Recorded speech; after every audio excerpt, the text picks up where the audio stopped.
अपनों की बड़ी याद आती है, हर मोड़ पे याद आती है, हर मोड़ पे। इमाम आली मकाम इमाम हुसैन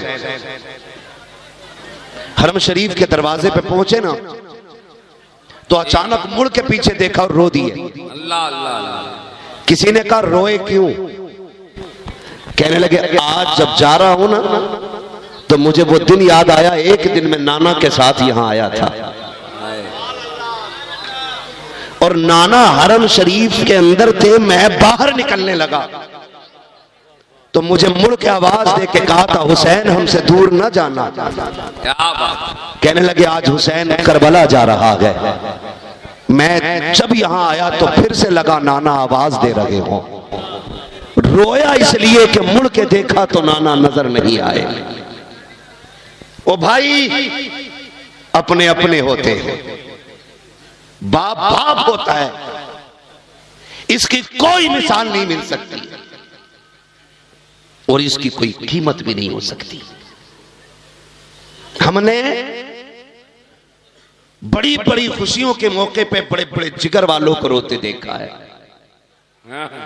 जब पूछा क्यों रोए, आज तो दूल्हा बने हो, कहा यार दुनिया सेहरे देख के खुश है, आज बाप का चेहरा नजर नहीं आ रहा है तो आज आंखें याद में भीग गई हैं। कल नहीं होंगे तो कदर करोगे, आज हैं तो कर लो, आज हैं तो इज्जत करो, आज हैं तो कदर करो, आज हैं तो इन्हें वक्त दो, इन्हें वक्त दो। सबसे बड़ी कमी हमारे अंदर यह है, हम बाप को पैसा तो दे सकते हैं लेकिन वक्त नहीं, और पैसा देकर भी हिसाब लेते हैं। अल्लाह, पैसा देकर के हिसाब लेते हैं हम। क्या समझते हैं बाप को हम? बाप गरीब है, बाप ने कभी पैसा नहीं देखा जी। मैं तो खुल के कहता हूं जितना आज हमने कमा के रखा ना उतना वो हमारे ऊपर निछावर कर चुके हैं। सुभान अल्लाह सुभान अल्लाह। कह रहा 50 रुपए दिए थे, कल क्या किया उनका? गैरत नहीं आती है? एक बाप की कुर्बानी और तुझे 50 रुपए की इतनी बड़ी लालच कि अपने बाप से हिसाब ले रहा है। सुन, एक दिन वो भी आया था कि तू पैदा हुआ, तेरी सांसें अटकने लगी, पड़ोसियों ने कहा तबीयत ठीक नहीं है, किसी ने कहा डॉक्टर को दिखाओ, मशीनों में जाके रखा ना, डॉक्टर कह बैठे दिल में सुराख है। इतना सुना था बाप की जवानी पे आग लग गई। एक चांद का टुकड़ा मिला, दिल में सुराख है, तड़प गया बाप, लेके हॉस्पिटल गया। एक डॉक्टर ने फेल किया, दूसरे के पास गया, तीसरे के पास गया, चौथे के पास गया। और सुन, वो तुझे तब लेके गया था जब उसे साइकिल नसीब नहीं थी। आज तेरे पास गाड़ियां हैं, आज तेरे पास मुलाजिम हैं, आज तेरे पास नौकर चाकर हैं और तेरे पास बाप के लिए वक्त नहीं है। कहता गुड्डू के साथ जाके दवा ले आना, पप्पू के साथ जाके दवा ले आना, अपने माँ बाप के लिए वक्त निकाला करो। जिस दिन डॉक्टर ने यह कह दिया था इस बच्चे के दिल में सुराख है, हमारे यहाँ इसका इलाज नहीं है, कौन कौन से अस्पतालों में लेके गए, कहां कहां लेके तुझे नहीं फिरे। आखिर में जब सबने ये कह दिया ये बच नहीं सकता है, तब बाप ने सीना चौड़ा करके कहा था डॉक्टर अगर इसकी जिंदगी के लिए दिल ही चाहिए तो फिर मेरा निकाल लिया जाए ताकि मेरे बेटे को सांसों की खैरात मिल जाए। कौन सी कुर्बानी के बदले में कौन सी कीमत अदा करोगे उनकी, जो उन्होंने जान की बाजी लगा के कहा था मेरा दिल ले लो ताकि मेरा बेटा बच सके। और तुझे खुदा का वास्ता अगर बाप को खांसी आ जाए, सीरप का पर्चा निकाले तो चेहरा निकाल के बात न करना, आंखें ना निकालना, बच्चों के खर्चे याद ना दिलाना, अपनी कमाई का तज़किरा ना करना, उनके कदमों में बैठ जाना, कहना तू सीरप की बात करता है। अगर तेरी जिंदगी के लिए लहू का एक एक कतरा देना पड़े हम हंसते हंसते दे देंगे, इसलिए कि एक एक कतरे पे अगर एहसान है तो तेरा है, एक एक सांस पे अगर हक है तो तेरा है। हम जानते हैं चांद का भी मालिक तू है, सांसों का भी मालिक। नारे तकबीर, नारे रिसालत, इश्क मोहब्बत, इश्क मोहब्बत।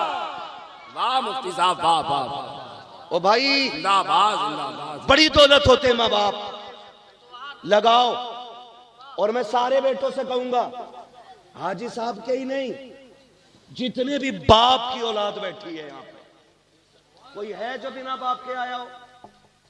सारे बाप वाले ना। जब बाप की बारी आए ना, तो फिर हिस्से ना डालना, हिस्से ना डालना। जो जितना ज्यादा खिदमत करेगा दुनिया और आखिरत में उतना बड़ा हिस्सा पाएगा। क्या बात है, वाह वाह। ये तो अपने अपने नसीब की बात है ना, किसके हिस्से में माँ बाप की कितनी खिदमत आती है। हाय हाय हाय। क्या नंबर नहीं लगते? आज तू खिलाएगा अब्बा को, कल तू खिलाएगा अब्बा को, परसों तू खिलाएगा अब्बा को। ओ भाई, बंटवारे की बात आ जाए ना, क्या सारी दौलत तू ले ले, माँ बाप मुझे दे दे, इसलिए कि माँ बाप सलामत तो फिर दुनिया और आखिरत दोनों सलामत है। ये कीजिएगा। और अगली बात मेरे भाई सुने, तीजा 40वां, दोबारा कहने का वक्त नहीं मेरे पास, बातें इतनी है, मैं चाहता हूं एक एक बारी सारी हो जाए, है ना। तीजा, 10वां, 20वां, 40वां बरसी शमाई फातिहा, यह अहले सुन्नत की पहचान है। ठीक है जी, है क्या नहीं बोलो जी, सुभान अल्लाह। यह अहले सुन्नत की पहचान बन गई है। हुक्म में अगर आप देखें ये फर्जो वाजिब नहीं है, लेकिन चूंकि ये सुन्नियों का तरीका है तो अहम बहुत हो गई। क्या बात। ठीक है ना। लेकिन एक बात और कह जाऊं भाइयों से, बाप जब भी कोई जाता है ना, अपने पीछे औलाद छोड़ता है। हम तीजा इसलिए करते हैं ताकि अब्बा की रूह को राहत मिले जी। 40वां इसलिए करते हैं कि राहत मिले, ठीक है ना। बरसी सालाना छमाही फातिहा इसलिए करते हैं ताकि राहत मिले, लेकिन एक काम पे बिल्कुल नजर नहीं रखते। माँ बाप को राहत जहां नेक काम से होती है ना, वहां एक चीज और भी जरूरी होती है। बताऊं वो क्या है? ऐसे घूर के देख रहे हैं कि मैं लॉटरी से नाम खोलने वाला, ये लॉटरी से बड़ी लॉटरी बता रहा हूं आज। अगर ये समझ में आ गई ना, तो फिर लॉटरी वाले क्या दौलत पाते हैं जो फर्माबरदार बेटों को मिल जाएगी। एक बात है, वो अपने पीछे जो औलाद छोड़ के गया है, उसमें कुछ अमीर होंगे, कुछ गरीब होंगे, कुछ कमजोर होंगे, कुछ ताकतवर होंगे, कुछ ज़हीन होंगे, कुछ कुंद ज़हन होंगे। तो वो कब्र में लेटे लेटे भी ये चाहता है कि मेरे सारे बेटे प्यार से जिंदगी गुजारें।